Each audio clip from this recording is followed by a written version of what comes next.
చాలా. ఇక్కడ మనం చూసినప్పుడు ఇక్కడ ఎవరిని చూస్తున్నామంటే లోతుని చూస్తున్నాం. లోతు సొదొమ గొమొర్రా పట్టణంలో జీవిస్తూ ఉన్నాడు.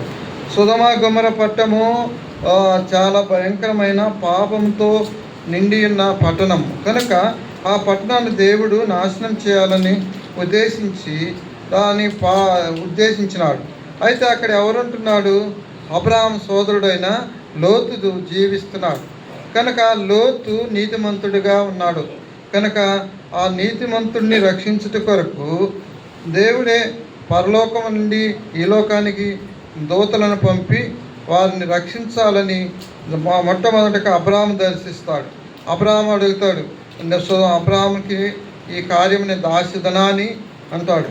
కాబట్టి అబ్రహాము అడుగుతాడయా దేవదూతను బ్రతిమారుతాడు, నేను సొదొమ గొమొర్రా పట్టణం నాశనం చేయుటకు వచ్చినానని. అప్పుడు అంటారు, లోతు ఉన్నాడు నా సోదరుడు, ఆయన్ని రక్షించమని అడుగుతారు. అయితే ఆయన అలా అడుగుడు, కానీ ఆడ 10 మంది నీతిమంతులు ఉంటే రక్షిస్తారా అని. కనుక మొదట 50 మంది, తర్వాత 40 మంది, 30 మంది ఏదో అడుగుతూ 10 మంది ఉంటే రక్షిస్తామంటే 10 మంది ఉన్నా రక్షిస్తాను అంటాడు. కానీ ఆడ 10 మంది కూడా లేరు. లోతు కుటుంబం మాత్రమే, లోతు ఒక్కడే నీతిమంతుడిగా వచ్చినాడు.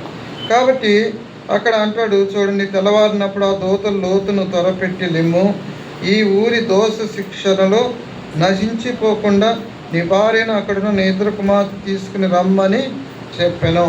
కనుక ఆ ఊరు ఎలా ఉందంట? దోష శిక్షలో ఉంది. కనుక ఎలాంటి స్థలంలో ఉంటున్నాడంటే నశించిపోయే స్థలంలో ఉంటున్నాడు. కనుక అది ఎంతో ప్రమాదకరమైన స్థలము. ఊరిలో లోతు ఉంటున్నాడు, అక్కడ పాపంతో నిండుకున్న ప్రదేశంలో ఉంటున్నాడు. కనుక అలాంటి స్థలంలో నుంచి ఆ ఊరిలోని దోష శిక్షలో నశించిపోకుండా దోతిని రక్షించడానికి దేవుని దూతలు ఈ లోకానికి వచ్చినారు. కాబట్టి ఎంత భయంకరమైన స్థితి అంటే మనం కూడా ఈ నశించిపోయి లోకంలో జీవిస్తూ వచ్చినాం. కనుక శరీరాశ, నేత్రాశ, జీవపటము అనేక లోకంలో నీవు నేను జీవిస్తూ ఉన్నప్పుడు ఈ లోకమును ఆశ్రయించి లోకంలో మనం ప్రేమించి లోకానుసారం జీవిస్తూ మన ఆత్మ మనం దేవుని ఎరగక ఉన్నప్పుడు ప్రభువైన యేసుక్రీస్తు మన కొరకు ఈ లోకానికి వచ్చి ఆయన ప్రాణం పెడుతూ వచ్చినాడు. కనుక మన కొరకు ఆయన శిలువలో మరణించి చనిపోయి తిరిగి లేచి సజీవుడిగా ఉంటూ వస్తున్నాడు. ఇంకా చూసిన సామెతల గ్రంథం 11వ అధ్యాయం 21వ వచనాన్ని మనం చదువుకున్నాం. సామెతల గ్రంథం 11వ అధ్యాయం 21వ వచనాన్ని మనం చదువుకున్నాం.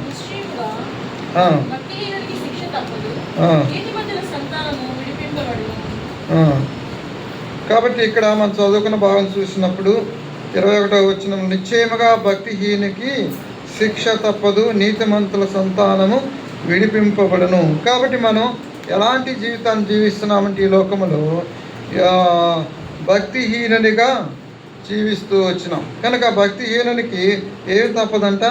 శిక్ష తప్పదు. కనుక మనం శిక్ష నుండి తప్పించుకోలేని వారముగా ఉంటూ వచ్చినాం. ఎందుకంటే దైవభక్తి లేకుండా మన ఇష్టానుసారం మనం జీవిస్తూ వచ్చినాం. దేవుని ఎరగక మన ఇష్టానుసారం ఈ లోకంలో శరీరాశ, నేత్రాశ, జీవడంబానికి కలిగిన వారమై ఈ లోకంలో నశించిపోతూ జీవిస్తున్నాం. భక్తిహీనులుగా ఉంటూ వచ్చినాం. కనుక ఆ భక్తిహీనుడిని తప్పించుట కొరకు యేసుక్రీస్తు ఈ లోకానికి వచ్చినాడు. కాబట్టి భక్తిహీనికి శిక్ష తప్పదు. కనుక మనం కూడా ఆ శిక్షలో పాలి భాగస్థులముగా ఉంటున్నాం. చూడండి, యెహెజ్కేలు గ్రంథం 24వ అధ్యాయం 14వ వచనం చూసినప్పుడు, యెహెజ్కేలు గ్రంథం 24వ అధ్యాయం 14వ వచనాన్ని మనం చదువుకున్నాం.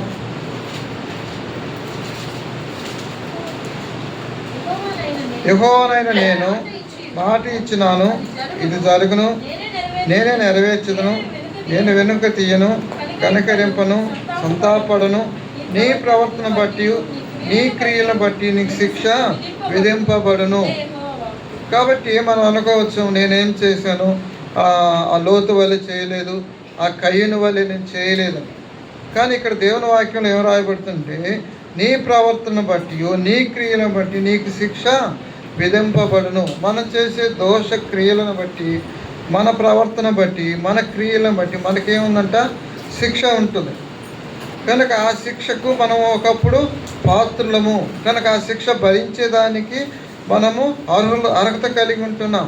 ఎందుకంటే ఈ లోకంలో మనము దేవుని ఎరుక పాపములో జీవిస్తూ ఉంటున్నాం.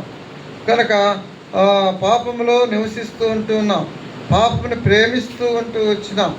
కనుక ఆజ్ఞ అతిక్రమమే పాపం అన్నది. కాబట్టి దేవునికి ఏదైతే ఇష్టముగా లేకుండా ఉంటుందో అది పాపముగా చేయబడుతూ వచ్చింది. కాబట్టి నీ ప్రవర్తనను బట్టి, మన ప్రవర్తనను బట్టి, మన క్రియలను బట్టి మనం కూడా దోష శిక్షకు అర్హత కలిగిన వారు. అయితే ఈ శిక్ష నుండి మనం తప్పించుకుంటే ప్రభువైన యేసుక్రీస్తు లోకానికి వచ్చినాడు. చూడండి, మరొక భాగం చూద్దాం. యేసుకెళ్తాం 33వ అధ్యాయం 20వ వచనాన్ని కూడా చూద్దాం. 33వ అధ్యాయం 20వ వచనం.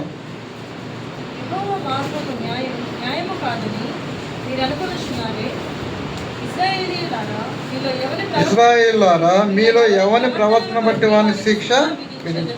కాబట్టి మన ప్రవర్తన బట్టి మనకు శిక్ష విధించబడుతుందని దేవుని వాక్యం సెలవిస్తూ ఉంటుంది. కాబట్టి ఇక్కడ ఇశ్రాయేలులారా, మీలో ఎవరి ప్రవర్తన బట్టి వానికి శిక్ష విధించబడుతుందంది. కాబట్టి మన ప్రవర్తన బట్టి, మన క్రియలను బట్టి మనకు శిక్ష అనేది విధించబడుతూ వచ్చింది. కాబట్టి ఆ యొక్క శిక్షను తప్పించే కొరకే ప్రభువైన యేసుక్రీస్తు ఈ లోకానికి రావడం జరిగింది. అందుకే రోమీయులకు రాసిన పత్రిక 8వ అధ్యాయం 1వ వచనంలో స్పష్టంగా రాయబడుతూ వచ్చింది. రోమీయులకు రాసిన పత్రిక 8వ అధ్యాయం 1వ వచనాన్ని మనం చదువుకున్నాం. కాబట్టి ఇప్పుడు క్రీస్తు యేసునందు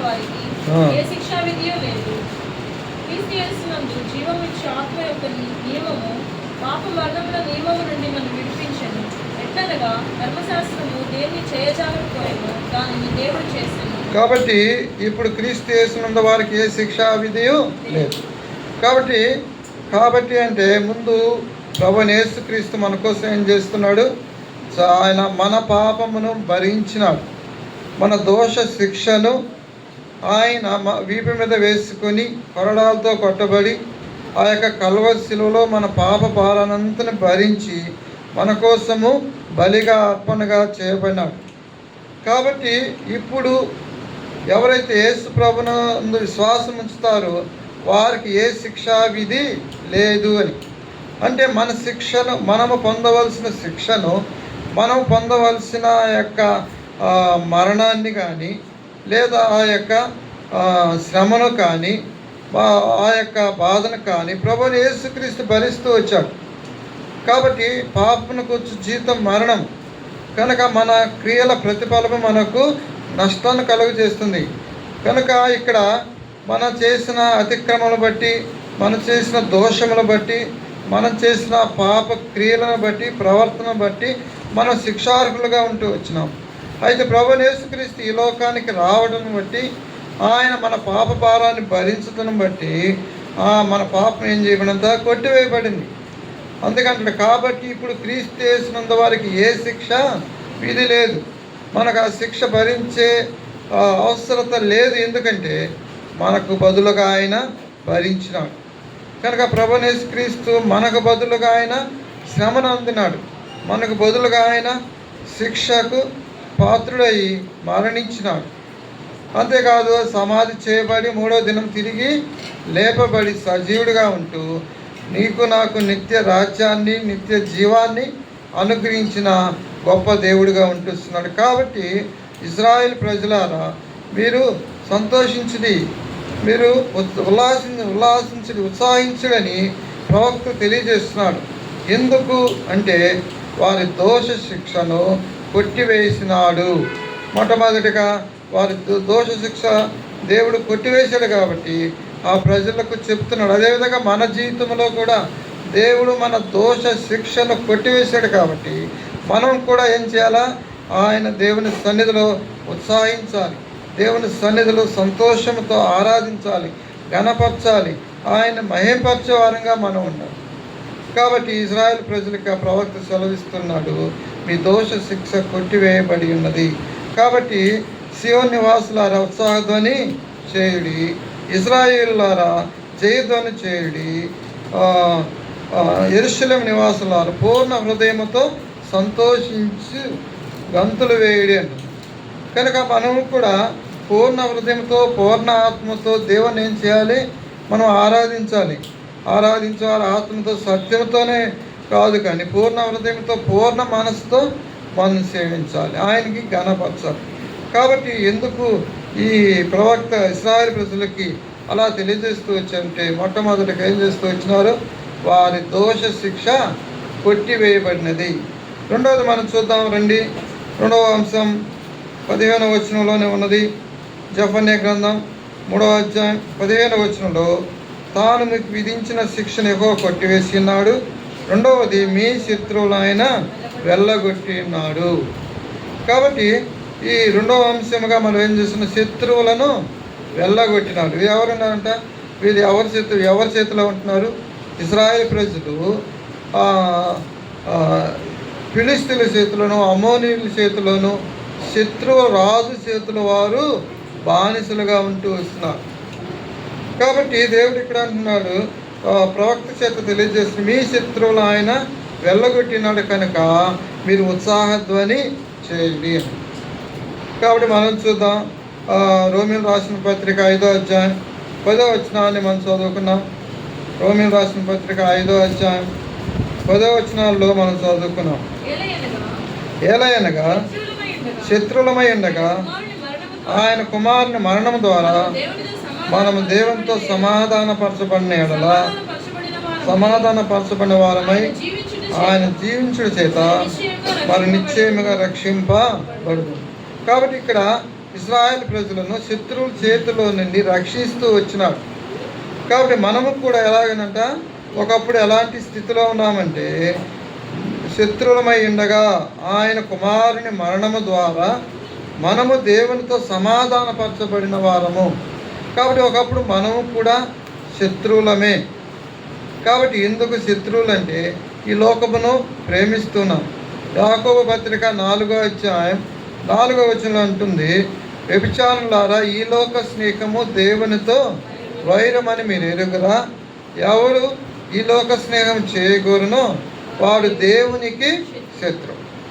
కాబట్టి ఎవరి శత్రువులు? మనముగా ఒకప్పుడు ఈ లోకమును స్నేహించిన వారమే, ఈ లోకమును ప్రేమించిన వారమే, ఈ లోకానుసారం జీవించిన వారమే. కాబట్టి మనము దేవునికి శత్రువులుగా ఉంటూ వచ్చినాం. అంటే దేవునికి ఇష్టం లేని కార్యం చేస్తూ వచ్చినాం కనుక దేవుని ప్రేమించిన వారుగా ఉంటూ వచ్చినాం.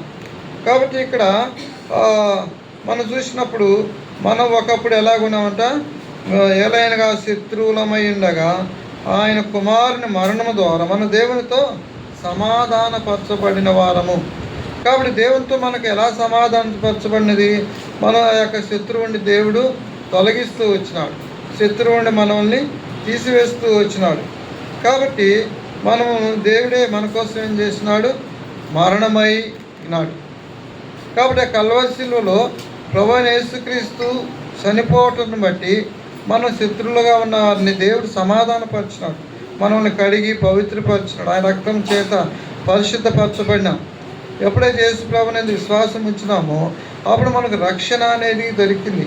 ఎప్పుడైతే రక్షింపబడ్డామో ఆయనతో మనకు సమాధానం అనేది ఏర్పాటు చేయడం జరిగింది. ఇంకా చూడండి, లోకాసు వార్త 1వ అధ్యాయం 15వ వచనాన్ని మనం చదువుకున్నాం. లోకాసు వార్త 1వ అధ్యాయం 15వ వచనాన్ని మనం చదువుదాం.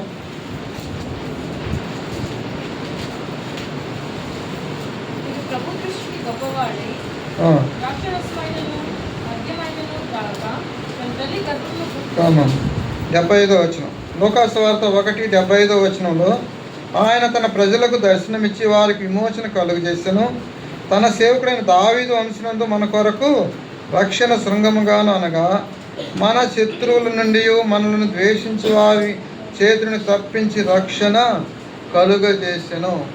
కాబట్టి ఇక్కడ దేవుడు ఈ లోకానికి రావటానికి కారణం మరి ముఖ్యంగా మన రక్షణ కొరకు, అంతేకాకుండా మన శత్రువుల నుండి మనల్ని ద్వేషించి వారిని అందరి చేతుల నుండి తప్పించి రక్షణ కలుగు చేయుటకు ఈ లోకానికి వచ్చాడు. కాబట్టి ఒకప్పుడు మనం శత్రువుల నుండి శత్రువైన సాతాను నుండి మనల్ని తప్పించేదానికి కనుక ఈ లోకంలో మనం జీవిస్తున్నప్పుడు మన ఈ లోకంలోనే కాదు, సాతాను యొక్క బంధకాల్లో కూడా ఉన్నవారమే.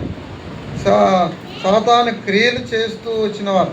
సాతాను మన దేవుని దగ్గరికి వెళ్ళనీయకుండా మనల్ని దూరం చేస్తూ వచ్చింది. కనుక మనం ఒకప్పుడు శత్రువులుగా ఉన్న మనలను తప్పించి రక్షణ కలుగు చేయుటకు ప్రభువైన యేసుక్రీస్తు ఈ లోకానికి వచ్చినాడు. అదే భాగంలో కింద వచనం చదువుకున్నాం. 75వ వచనంలో చివరిది, మనము శత్రువుల చేతి నుండి విడిపింపబడి మన జీవితకాలం అంతే నిర్భయులమై ఆయన సన్నిధిని పరిశుద్ధులుగా నీతిగానైనా సేవకు అనుగ్రహించడానికి ఈ రక్షణ కలుగు చేశాను. ఎందుకు శత్రువుల నుండి మనం తప్పిస్తూ వచ్చినాడు అంటే దేవుడు స్పష్టంగా రాయబడుతూ వచ్చినాడు. కనుక ఆయన సన్నిధిలో మనం ఎలాగ ఉండాలని కోరుకుంటూ వస్తున్నాడు? పరిశుద్ధులుగా ఉండాలని. కనుక పాపంలోనూ లోకములోనూ శత్రువు చేతిలో మనం చిక్కుకొని నశించిపోతున్న నీవు నన్ను ఆయన సన్నిధిలో మనం పరిశుద్ధులుగా ఉండాలని మరియు నీతిగా ఉండాలని ఆయన సేవిస్తూ ఆయన సన్నిధిలో ఉండాలని దేవుని యొక్క మహాసంకల్పం బట్టి నిన్ను నన్ను రక్షిస్తూ వచ్చినాడు. కాబట్టి ఆయన మనం ఒకప్పుడు శత్రువులుగా ఉంటూ వచ్చినాం. కనుక మనం లోకమును ప్రేమిస్తూ వచ్చినాం, లోకములో బానిసలుగా ఉంటూ వచ్చినాం. అలాంటి స్థితి నుండి తప్పిస్తూ వచ్చినాడు. కనుక రక్షణ అనే భాగ్యాన్ని మనకి ఇస్తూ వచ్చాడు. ఎందుకంటే నీవు నేను ఆయన సేవించాలని, పరిశుద్ధులుగా జీవించాలని, దేవుని సన్నిధిలో ఆయన స్తుతించి మహింపరిచి నీతిగా జీవించాలని. కాబట్టి ఆ విధమైన ఆ జీవితాన్ని నీకు నాకు దేవుడు అనుగ్రహిస్తూ వచ్చినాడు. మొట్టమొదటిగా చూసినప్పుడు దోష శిక్ష నుంచి తప్పిస్తూ వచ్చినాడు. రెండవది శత్రువు చేతిలో నుంచి మనల్ని కూడా తప్పించి ఆయన పరిశుద్ధులుగాను నీతిమంతులుగాను ఆయన సన్నిధిలో ఉండే విధంగా దేవుడు మనకు సహాయం చేస్తూ వచ్చినాడు. మూడవది మనం చదువుకున్నాం.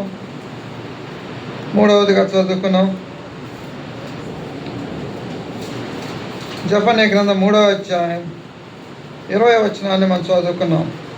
ఆ కాలమున మీరు చూస్తుండగా నేను మిమ్మల్ని చెరలోని రప్పించి మిమ్మల్ని సమకూర్చిన తర్వాత మిమ్మల్ని నడిపించి తిని. మూడవది ఏంటంట? చెర నుండి విడిపించిన. చెర అంటే బానిసలో నుండి కనుక లేదా వారి ఆధీనంలో నుండి విడిపిస్తూ వచ్చినారు. కాబట్టి ఇజ్రాయేల్ ప్రజలు ఐగుప్తులో కొన్ని సంవత్సరాలు చెరలో ఉంటూ వచ్చినారు, వారి బానిసలుగా ఉంటూ వచ్చినారు. కనుక ఆ దేశపు రాజు ఏది చెప్తేవో అది చేస్తూ వారిని ఇజ్రాయేల్ ప్రజల్ని బానిసలుగా వాడుకుంటూ వచ్చినారు. కనుక వారు మొరపెట్టినప్పుడు దేవుడు వారి మొరవిని మోషేని వారిని విడిపించుటకు వారిని పంపిస్తూ వచ్చినాడు. కాబట్టి ఇప్పుడు మన జీవితంలో కూడా మనము చెరలో నుండి రప్పించినాడు దేవుడు. మనల్ని కూడా ఎవరి చెరలో నుండి?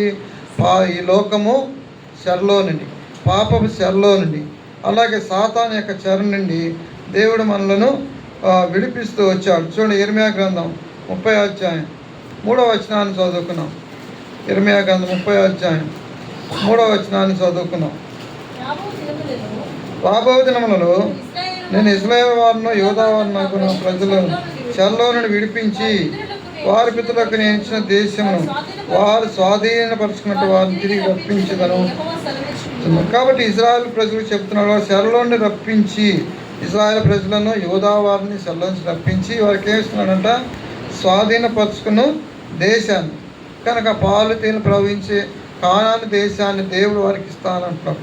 అలాగే మనల్ని కూడా చెరలో నుంచి రప్పించి మనకు పరలోక రాజ్యాన్ని దేవుడు అనుగ్రహిస్తానంటున్నాడు. ఆయనతో సహవాసం చేసేదానికి, ఆయనతో జీవించేదానికి, ఆ పరలోక రాజ్యంలో నివసించేదానికి దేవుడు మనకు పాలు ప్రాప్తిస్తూ వచ్చినాడు. కాబట్టి చెర నుంచి విడుదల చేసి ఆయన నిత్య రాజ్యాన్ని దేవుడు మనకు అనుగ్రహిస్తూ వచ్చినాడు. చూడండి, అలాగే 29వ అధ్యాయం 14వ వచనంలో అంటాడు, నన్ను నీకు కనపరుచుకొందును, ఇదే యెహోవాకు నేను మిమ్మల్ని చెరలోని రప్పించను. నేను మిమ్మల్ని చెరపెట్టి ఏ జనంలోనికి ఏ స్థలంలోనికి తోలివేసిన ఆ జనందరి నుండి ఆ స్థలములన్నిటి నుండి మిమ్మల్ని సమకూర్చి రప్పించదను అని. కాబట్టి దేవుడు ఆ యొక్క ఎక్కడైతే మనము చెరలో ఉంటున్నామో ఆ స్థలంలో నుంచి మనల్ని దేవుడు రప్పించేవాడుగా ఉంటున్నాడు. మనకు ఈ లోకంలో చెర అంటే ఆ లోకము, అదే శరీరాశ, నేత్రాశ, జీవపడము, ఈ మూడిట్లో మనము చిక్కుకొని ఉంటున్నాం. కనుక నేత్రాశకు మనం లోనైన వారం, లోకాశకు శరీరాశకు, శరీర క్రియలను బట్టి మనకు శిక్ష విధించబడుతుంది. అలాగే జీవపడమ్మం. కనుక ఈ జీవపడమ్మంలో మనము నశించిపోతూ ఉన్నప్పుడు, దీని ద్వారా మనం శిక్షకు గురి అవుతూ వస్తున్నప్పుడు, దీని ద్వారా మనం నష్టము కొని తెచ్చుకుంటూ ఉన్నప్పుడు, ఈ లోకము నుండి దేవుడు మనల్ని ప్రత్యేకిస్తూ వచ్చినాడు. కాబట్టి ఈ లోకము నుండి మనల్ని దేవుడు ఆయన రక్షిస్తూ వచ్చాడు. రక్షణ అనే భాగ్యాన్ని మనకు కలుగు చేసి ఆయన సేవించుటకు దేవుడు మనకు అనుగ్రహిస్తూ వచ్చినాడు. చూడండి 33:7 వచనాన్ని కూడా చదువుకున్నాం. 33 ఇర్మీయా గ్రంథం 33:7 వచనాన్ని చదువుకున్నాం. వారు నాకు విరోధంగా చేసిన పాప దోషము నిలవకుండా వారిని పవిత్రపరచును. వారు నాకు విరోధంగా చేసిన దోషములన్నింటినీ, తిరుగుబాటులన్నింటినీ క్షమించదను. కాబట్టి దేవుడు ఇక్కడ సెలవిస్తున్నారు, వారు నాకు విరోధంగా చేసిన పాప దోషం నిలవకుండా వారిని పవిత్రపరచును అంటాడు. కాబట్టి మనం చేసిన దోష శిక్షను దేవుడు తీసివేసి మనల్ని ఏం చేస్తున్నాడంట? పవిత్రపరుస్తున్నాడు. యేసు ప్రభు మన పాప భారానంతటిని మోసుకొని భరించి ఆ శిలువలో కార్చిన రక్తం చేత మనల్ని పవిత్రపరుస్తున్నాడు. యేసు రక్తం ప్రతి పాపం నుండి పవిత్రపరచునని దేవుని వాక్యం సెలవిచ్చిన రీతిగా ఆ రక్తం చేత మనం పవిత్రపరచబడుతున్నాం. ఇంకా మన దోషములు కడగబడుతూ వచ్చినాయి. అలాగే మనం దేవునికి విరోధంగా చేసిన ప్రతి దోషాలన్నింటినీ దేవుడు ఏం చేస్తూ వచ్చినాడు? క్షమిస్తూ వచ్చినాడు. కాబట్టి దేవుడు మనం ప్రేమిస్తూ వచ్చినాడు. మనం ప్రేమించి ఆ యొక్క శిక్షను తప్పిస్తూ వచ్చినాడు. శత్రువు నుండి తప్పిస్తూ వచ్చినాడు. శరణ్ నుండి విడుదల చేస్తూ వచ్చినాడు. అంతేకాకుండా మనల్ని క్షమిస్తూ వచ్చినాడు. కాబట్టి దేవుడు ఎంత ప్రేమామయుడు. దేవుడు మన ఏళ్ళ ఎంత ప్రేమ కలిగిన వాడుగా ఉంటున్నాడు. దేవుడు ఎంత మన ఏళ్ళ జాలి కలిగిన వాడుగా ఉంటున్నాడు. కనుక మనం శిక్షలో ఉన్నవారం. అలాంటి శిక్ష నుంచి తప్పించి ఆయన మనలను క్షమిస్తూ ఉన్నాడు. కనుక ఆయన మనల్ని ప్రేమిస్తున్నాడు, క్షమిస్తున్నాడు. కనుక ఆ కల్వరి శిలువలో దొంగ అంటాడు, అయా నన్ను కూడా జ్ఞాపకం చేసుకుని అంటే నేడే నీవు నాతో పరదేశంలో ఉన్నావు అంటాడు. కనుక ఆ దొంగని దేవుడు ఎంతగా ప్రేమించినాడు. ఆ క్షణంలో ప్రేమించి ఆ క్షణంలో ఆయన పాపలన్నిటినీ ఆయన క్షమిస్తూ వచ్చినాడు. అలాగే నా పాపలన్నింటినీ దేవుడు క్షమిస్తూ వచ్చినాడు. కనుకనే ఈ దినం మనము ఆయన సన్నిధిలో ఉండి ఆయనను ఆరాధించే గొప్ప భాగ్యాన్ని, ధన్యతను దేవుడు నీకు నాకు అనుగ్రహిస్తూ వచ్చాడు. ఇంత గొప్ప భాగ్యాన్ని దేవుడు మనకు అనుగ్రహించిన కొరకై మనకు ఆయనకి ఏమి చెల్లించగలం, ఏమిచ్చి రుణం తీర్చగలం, ఏమిచ్చి మనకు కనపరచగలం. కనుక విరిగిన అలిగిన హృదయంతో మనం చేయగలిగింది ఒకటే, అదే ఆరాధన, అదే ఆయన స్తుతించడం, అదే ఆయన కనపరచడం, అదే ఆయన మహింపరచడం. కనుక ఈ విధంగా దేవుని మహింప ఇన్ని మేలులు నీ పట్ల నా పట్ల చేసి ఉంటున్నాడు. అంతేకాదు ఆయన మన కోసము ప్రాణం పెట్టినాడు. ఎవరు కూడా మన పాపల కొరకు, మన దోషముల కొరకు, మన అతిక్రమ కొరకు ఎవరు కూడా మనకు శిక్షణ అనుభవించరు. ఎవరైనా తప్పు చేస్తే నా బదులు నువ్వు ఉండమంటే ఉంటావా? ఎవరు ఉండరు. నేను తప్పు చేసి నన్ను పోలీసులు పట్టకపోతున్నారంటే ఎవరన్నా స్నేహితుడు, మంచి ప్రాణ స్నేహితుడు ఉండరు, ఒరే 4 రోజులు నువ్వు ఉండురా, నేను నా కోసం నువ్వు లోపలికి రా అంటే ఉంటారా? ఉండరు. తల్లిదండ్రులు కూడా ఉండరు. తల్లిదండ్రులు ఉంటారా? నాకేదైనా శిక్ష విధించారు తప్పు చేసి నన్ను జైల్లో పెడుతుంటే తల్లిదండ్రులు ఆడుస్తారే కానీ అయా నన్ను వాడిని వదిలి నేను ఉంటాను లోపల అంటారా? ఎవరో ఉండరు. కానీ నీ కోసం నా కోసం ఆయన మన పాప శిక్ష కోసం ఆయన అంతగా ఆయన ప్రాణం పెట్టినాడు. ఇంతకన్నా గొప్ప కార్యం ఎవరు ఈ లోకంలో చేయలేరు. అంతేకాదు ఆయన చేయటమే కాదు, మనల్ని రక్షిస్తూ వచ్చాడు. మనం రక్షించడమే కాదు, ఆయన రాజ్యంలోనికి, నిత్య రాజ్యంలోనికి మన వారసులుగా చేస్తూ వచ్చాడు. ఆయనతో కలిసి సహవాసం చేసే గొప్ప భాగ్యాన్ని మనకు ఇచ్చినాడు. ఇంకా చివరిగా ఒక మాట చదువుకున్నాం. అంతేకాదు మనం చదువుకున్న భాగం జెఫన్యా గ్రంథం 3వ అధ్యాయం 20వ వచనంలో చివరి భాగంలో ఉంది. నేను చదువుతాను చూడండి. ఆ కాలంలో మీరు చూస్తుండగా నేను మిమ్మల్ని చెరలోని రప్పించి మిమ్మల్ని సమకూర్చిన తర్వాత మిమ్మల్ని నడిపించును. నిజముగా భూమి మీద ఉన్న జనులందరి దృష్టికి నేను మీకు ఖ్యాతిని, మంచి పేరును తెప్పించదును. అంతేకాదు చెర నుంచి విడుదల చేయటమే కాకుండా ఖ్యాతిని, మంచి పేరును ఇస్తానంటున్నాను. ఎంత గొప్ప దేవుడు. కనుక మనకు రక్షించిన తర్వాత వదిలివేయలేదు. ఆయన మంచి పేరునిస్తాడంట, మంచి ఖ్యాతిని కలుగు చేస్తానంటున్నాడు. కనుక దేవుడు మన ఏళ్ళ ఎంత గొప్ప ప్రణాళిక కలిగి ఉంటున్నాడు, గొప్ప ఆశ కలిగి ఉంటున్నాడు. కనుక మనం దేవుని ఆ యొక్క ప్రణాళికను బట్టి, ఆ ఆశను బట్టి మనం ఆయనకి ఎంతగానో కృతజ్ఞతాస్తుతులు చెల్లించేవారుగా ఉండాలి. కాబట్టి ఉదయకాలమున ప్రవక్త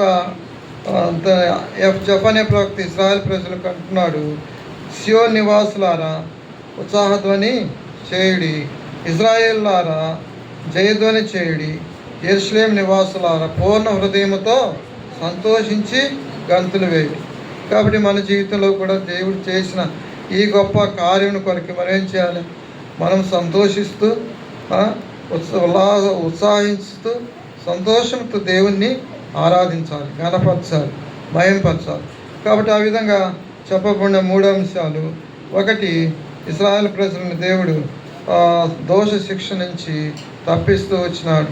అదేవిధంగా మనల్ని కూడా దేవుడు మనకు కలిగిన పాప దోషమును బట్టి మరణించవలసిన మనలను ఆయన మరణం నుండి జీవములోనికి దాటిస్తూ వచ్చినాడు. అందును బట్టి దేవుడిని స్తుతిస్తాం, మహింపరుస్తాం. రెండవది, శత్రు చేతిలో నుంచి తప్పిస్తూ వచ్చినాడు, విడిపిస్తూ వచ్చినాడు. మనం కూడా ఈ లోకంలో శరీరాశ, నేత్రాశ, జీవడము, అలాగే సాతాను యొక్క బంధకాల్లో చిక్కున మనల్ని దేవుడు తప్పించి మనకు నిత్యరాజ్యాన్ని అనుగ్రహిస్తూ వచ్చారు. అందుకే మనం కూడా ఆయన్ని స్తుతిస్తాం. మూడవది, చెర నుండి తప్పించి నడిపిస్తూ వచ్చినాడు. కనుక ఈ లోకంలో పాపపు చెర నుండి, లోకము నుండి మనం తప్పించి దేవుడు మనల్ని ఏం చేస్తూ వచ్చినాడు? నడిపిస్తూ వచ్చినాడు. కనుక దేవుడు మనకు చేసిన గొప్ప కార్యం, అంతేకాకుండా మంచి మేలును, ఖ్యాతిని కూడా మీకు అనుగ్రహిస్తానని దేవుడు సెలవిస్తూ వచ్చినాడు. కనుక ఈ విధంగా మనము కూడా దేవుని ఆరాధిద్దాం, మనం దేవుని మహింపరుద్దాం, దేవుని సంతోషపడదాం. దేవుడి వాక్యాన్ని దీవించి ఆశీర్వదించును గాక. అందరూ లేచి ఒక పాట పాడుతుండగా